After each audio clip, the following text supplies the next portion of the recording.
Hello everyone, hope you're having a great day. Today in Colin's Corner, we're going to discuss how and why to put an edge on your garden. Now, in my days as a landscaper, one of the most transformative things I could do to a garden was to create a distinctive edge. Now, putting a proper edge on your garden has tons of benefits. Visually, it's very appealing. It adds clean and defined lines, lending a sense of structure to your garden. Horticulturally, it helps prevent grass and weeds from encroaching from your lawn into your garden.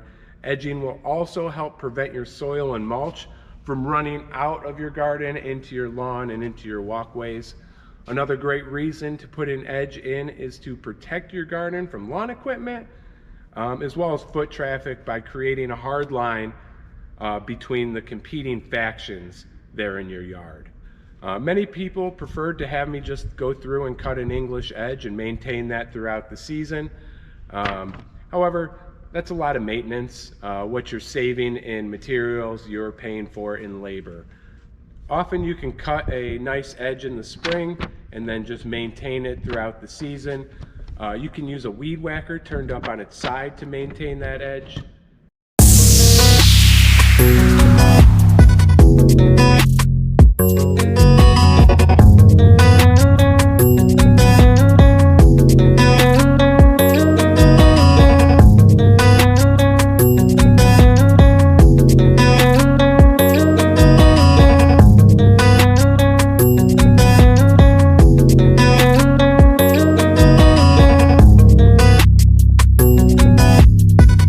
It's important to be aware of your surroundings when you're doing something like this, because you will throw dirt and rocks at everything downstream of you. So any windows, any people walking by, any cars, they have the potential to get coated with dirt, especially if you get real aggressive and you get real down into that edge and really try and empty it out with the string trimmer.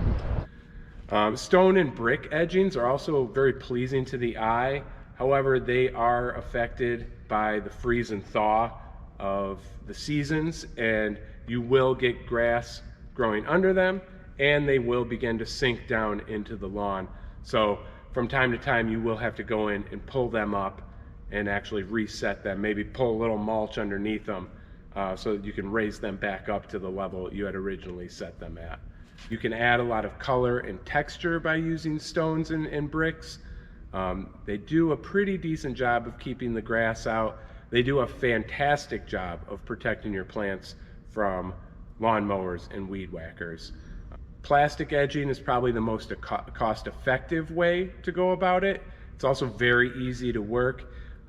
If you leave it in the sun for a couple minutes before you install it, it becomes very soft and easy to work with.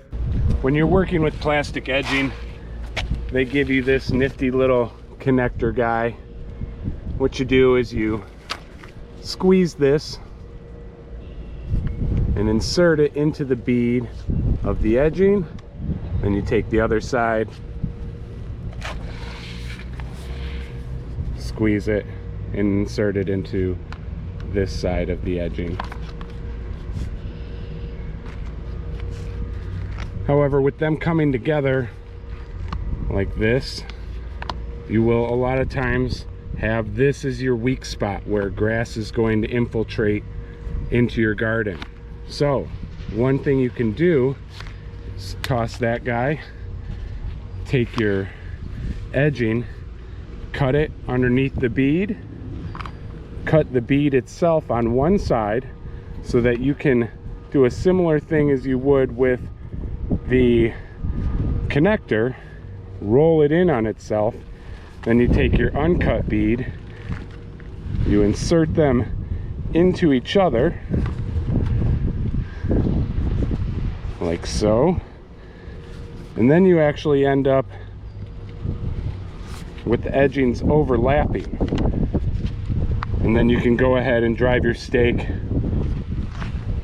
right through both pieces back into your turf, and it's going to prevent that infiltration of the grass into your garden. Aluminum edging is going to be your most effective edging at doing all the things well.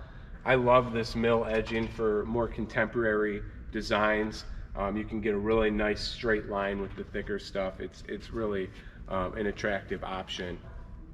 Overall, edging your garden provides both practical and aesthetic advantages, creating more organized and visually pleasing outdoor space while facilitating maintenance and enhancing the health of your plants.